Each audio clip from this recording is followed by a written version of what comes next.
oversimplified reaction coming right at you in tonight's reaction. Yes. Yeah, oversimplified.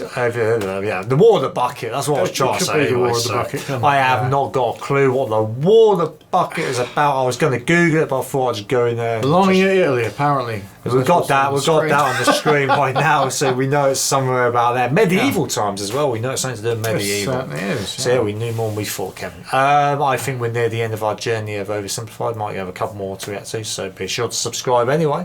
And that should go for it. Let's take a look. Hey, you. Yeah, you. Yes, New you. merch available now, inclling a supremely uncool Yes, t-shirt we must and a sort our glorious new merchandise out, character Kevin. pin. Yes, that's Link in something the description we need down to below. do. There you go. All right, folks, gather round. I've got some good news and some bad news. Did you say good news and glad news? No, I said good news and bad news. Very bad news. Word on the street is there's going to be a horrible plague coming in from Central Asia in the next couple decades that'll wipe out half of Europe. What's the good news? Do you have a cure? Please say you have a cure. No. Even better. The good news is we've got a new bucket for this city well.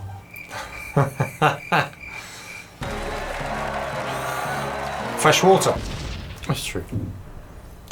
Yes. To understand the war of the bucket, we first need to talk about this guy. He's the man with the plan, the host with the most. He's holy, lowly. He eats ravioli with the white cassock, matching pellegrina, and the most tasteful of fringed fascias. Come on, y'all know who I'm talking about. It's the Pope, the head of the largest religious organization in the world. But what if I told you he wasn't always the big bad boy powerhouse he's often thought as today? That's right. Throughout history, the papacy often found itself forced to wrestle against adversity and opposition to retain its authority. The earliest popes, for example, suffered under the brutal persecution of the Roman Empire, and many ended up martyred, such as Pope Clement I, who was ostensibly thrown into the sea with an anchor around his neck. On the bright side, however, he's now the patron We don't saint, agree with you. officially. Bye. After persecution finally ended, the Pope still found himself being heavily controlled by secular kings and nobility. Brilliant. For over 2 centuries, the Byzantine emperor basically decided who could become Pope.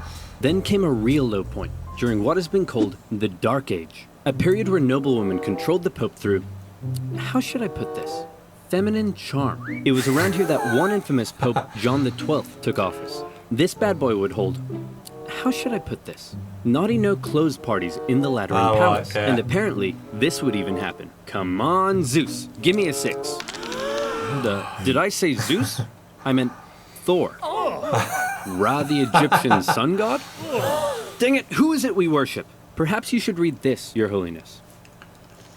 In the beginning, God created the heavens and the earth? Wow, this is wild. Pope John XII eventually died exactly how he lived, caught in the act by an irate husband who picked the Pope up and chucked him out the window. Oh! The point I'm trying to make here is that often the Pope was a very weak and corruptible figure and was regularly used and controlled by secular leaders as a tool to increase their own power and influence. And there was certainly an element of that in the year 800, when the Pope and the Kingdom of the Franks were good BFFs, and King of the Franks, Charlemagne, was like, hey man, being King of the Franks is nice and all, but I want more legitimacy, and also to become the continuation of the Roman Empire. So what say in return for my protection, you crown me Emperor so everyone will respect me more? Sure thing, pal. We'll hold the ceremony tomorrow. Charlemagne, King of the Franks, I hereby crown you Emperor of the West. Oh my goodness.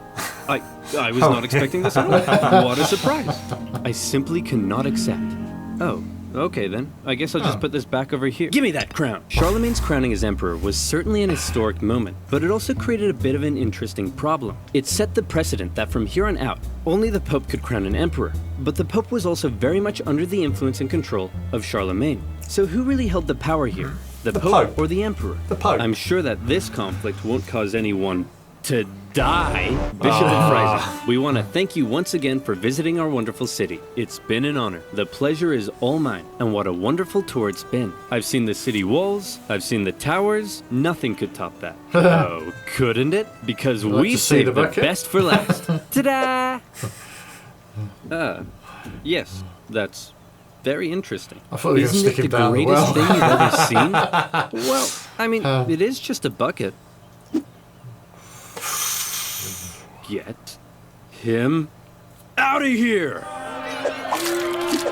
Really? Over time, Charlemagne's position as emperor and the kingdom of Surely the that Franks didn't happen. gradually evolved into the I Holy hope it's not Roman why Empire. And the by War now, of the the Pope Buckets and the died. emperor weren't such good friends anymore, since neither could agree on who was the boss of who. To make matters worse, the emperor had taken to investing his own bishops and abbots. What does that mean? Well, allow me to explain. The problem for the Holy Roman Emperor was his empire wasn't really an empire, so much as a nightmarish federation made up of hundreds of counties, That's a lot. That duchies, is a lot. bishoprics, and more. The princes in charge of these local regions often didn't give the emperor their loyalty. The German nobility spent a lot of their time rebelling against the emperor, and the emperor spent a lot of his time trying to put down those rebellions. Can we get rid of them?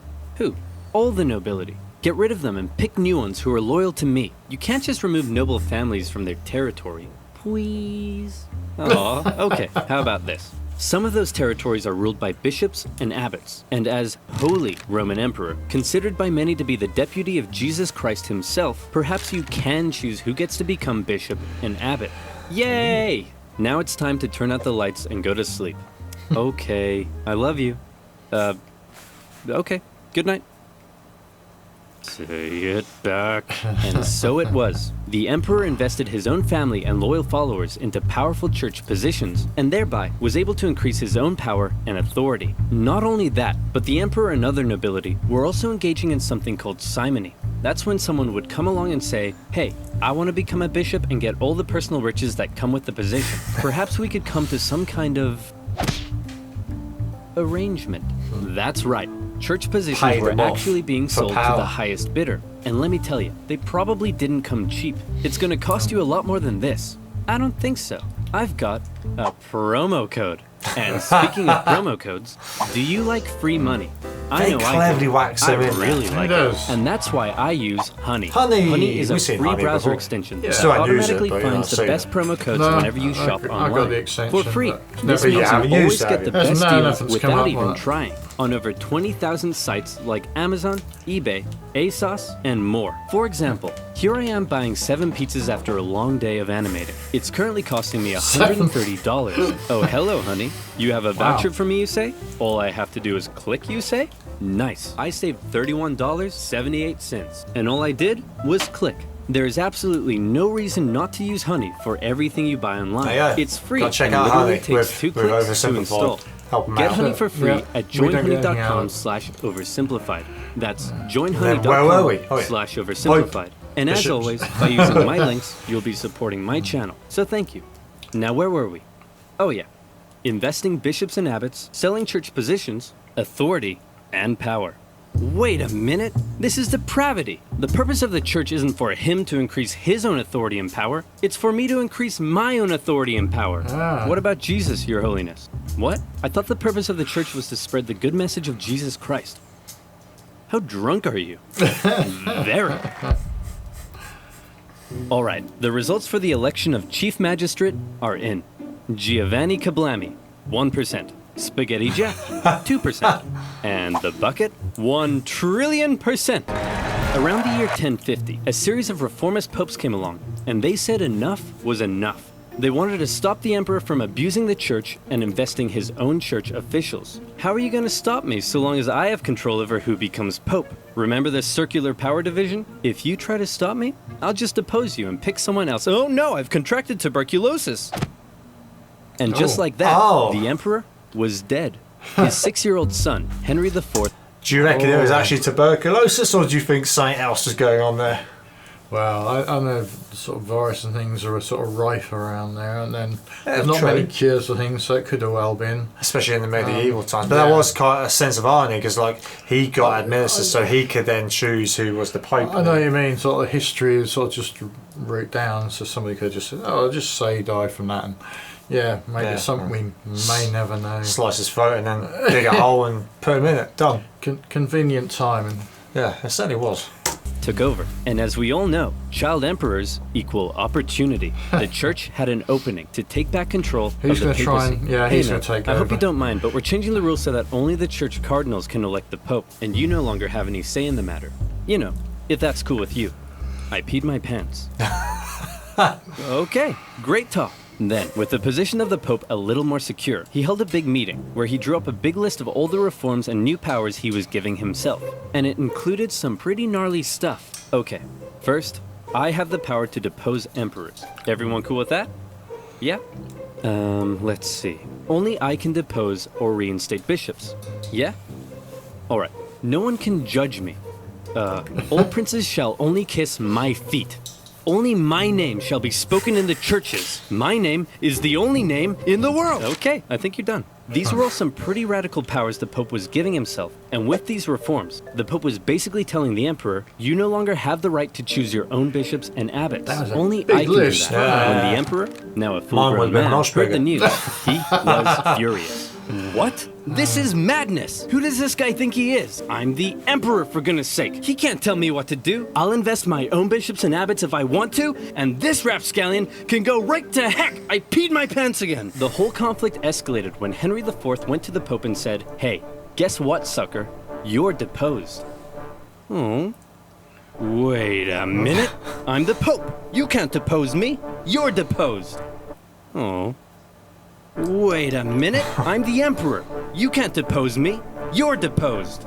Oh. Wait a minute. Eventually, the German princes took advantage of the situation, and they all turned against Henry. Henry was forced to apologize to the Pope, and the whole thing ended there.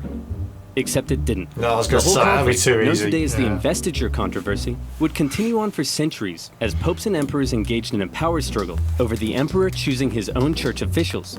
The overall result of this conflict is very intricate and full of complexities, but in general, the Pope was able to increase his authority. Great news, Your Holiness. Your influence is on the rise throughout civilized Europe, except for this one city in northern Italy. Really? What's going on there? As for the Emperor, he found his realm thrown into further chaos and civil war, as the local princes continued to increase their own power and independence. This was most notably the case in northern Italy. Separated from the rest of the Holy Roman Empire by the Alps, the Emperor's influence and control over Italy had often been questionable. In the current chaos, these Italian city-states began operating almost entirely independently. Their practical independence was further solidified when Emperor Frederick Barbarossa came down in 1176 to try to reassert his control. The cities formed an alliance, and with the Pope's support, they kicked the Emperor right back to Germany. Hooray, said the Italian city-states. We did it! We're the best of friends. And then they immediately began attacking each other.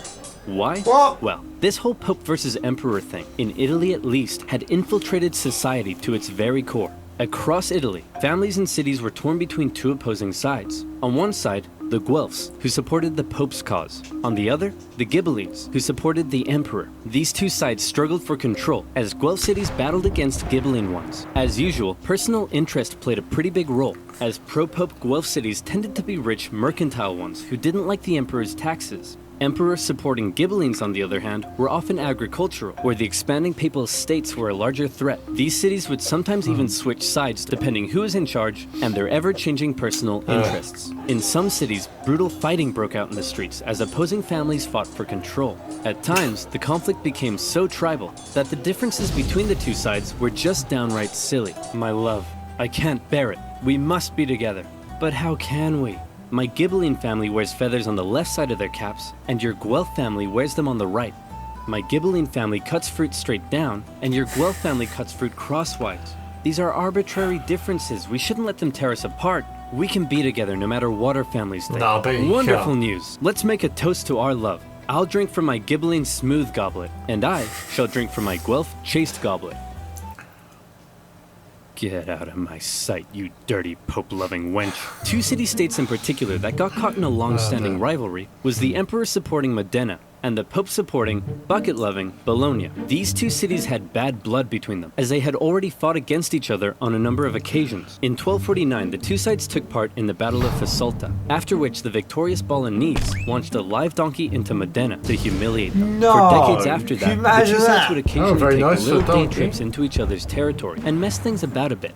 In the fateful year of 1325, the Bolognese went on one such trip and laid waste to some farmlands. The ruler of Modena, Passerino de Bonacolsi, was having none of it. The Bolognese had two major forts protecting their city in the southwest, so Passerino, in retaliation, decided to take an army down and lay siege to one of them. Hey, you dirty Bolognese jerks! You think you can raid our farmlands? Come out here and face me like a man. Hey man, what's up? I've just come out to let you know that there's no need to siege us because... Whoa, hey man, chill out. I'm trying to tell you...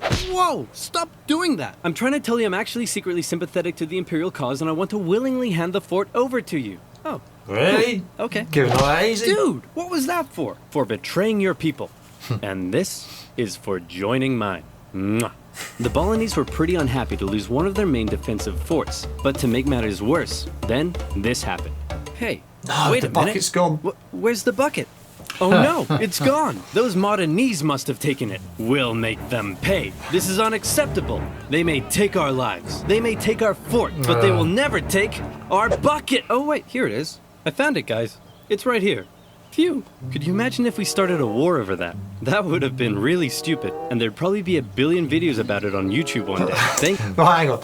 You can't actually tell me this is actually about a bucket. I know it's called War of a Bucket. Yeah, it's looking that way, isn't it? It is looking that way at the moment. Yeah, I don't know. Yeah, it's getting near the end of the video, so I can only assume it is all... I thought it was like some sort of placebo to put you off course for something else, but they keep showing this bucket quite a lot. Yeah, it's like, you know, War of the Bucket is like the shape of the land or something that it was fought on, but no, it's...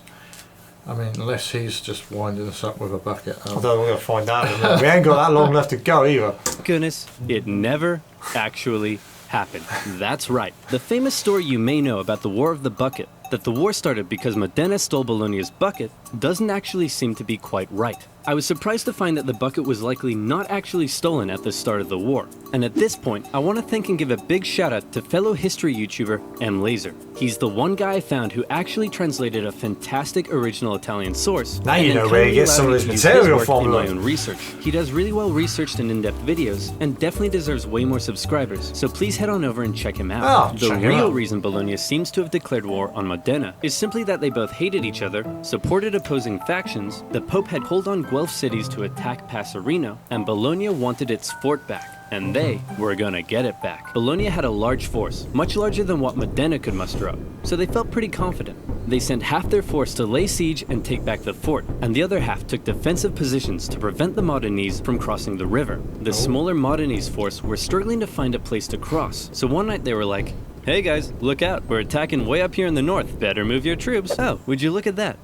That was easy. And just like that, the Modenese were across the river. The Balinese were probably expecting the Modenese to come and break their siege, but instead, the Modenese went for the second fort at Zappolino. Bologna couldn't afford to lose both of its defensive forts, so the entire Balinese force moved to take defensive positions at Zappolino. When the Modenese arrived, it was already late in the day, and there were about 2 hours of sunlight left. In most medieval battles, at this point, both sides would set up a camp, rest for the night, and prepare for battle the next day. But the outnumbered Modenese decided the only way to win was to deal a quick, decisive blow while the Balinese were still unorganized and unprepared. And that's exactly what they did. They charged at the Balinese line, and the two sides engaged in fierce combat.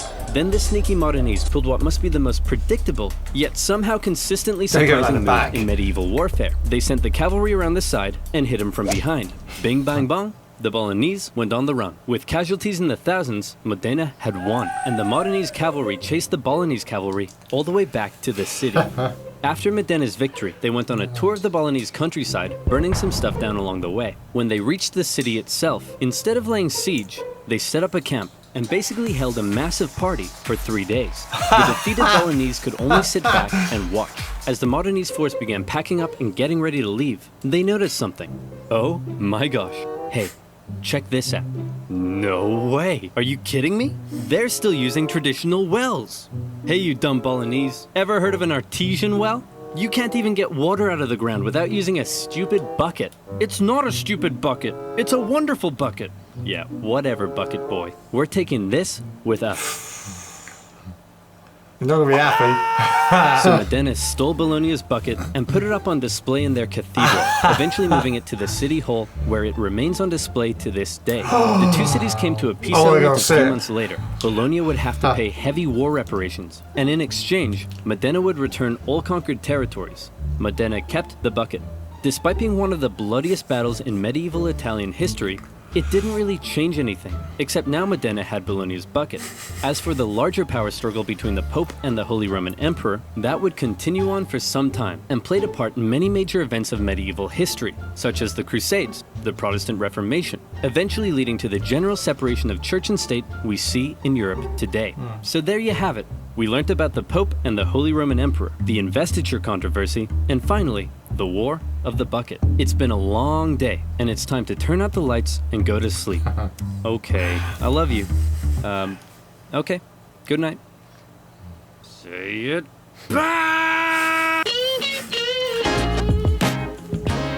I always do a little jiggle to that music then. So when you didn't, the timing of me actually hitting that space bar to pause it, and then literally you find out seconds later, no, it wasn't actually, to be fair, about the bucket, like that other channel found out. I don't even really know where he gets a lot of his information and resources from now, but it's still, to this day, they have the bucket supposedly on display. Yeah, that's strange. I think they just replace it with another bucket. It was a good looking bucket, it was alright one, it didn't look too bad, it didn't have any eyes on it, but it looked alright. It looked like one I want to drink out of, but that was one of the most political ones we've seen so far, and that's right up there. That's very, from a political point of view, of who's got the power from there and there. I say it was saying like one fight after another. The Pope had just as much power as the Emperor and everyone. Surprised that actually he gave the power to someone else to then throw back the power his way and start reprimanding him. It was a bit weird. Just taking back powers and the fact it looked like they've actually probably got that in writing somewhere. It looks like that may have been saved. That document, that letter, where he said, right, I'm going to make a load of rules up and you're going to stick by it whether you like it or not. So that's a transcript and a half. Let us know your thoughts on the War of the Bucket from OverSimplified in the comments below. That was quite a complex one, but it was very interesting. You see the way he puts it there though. You always got to remember it's probably spanned over decades and decades as well. It's not just over a matter of a few years, but no. As I mentioned earlier though, whack it down below any thoughts you got on that. If you're still here, thanks for joining us. We'll see you all soon. Catch you on the flip side.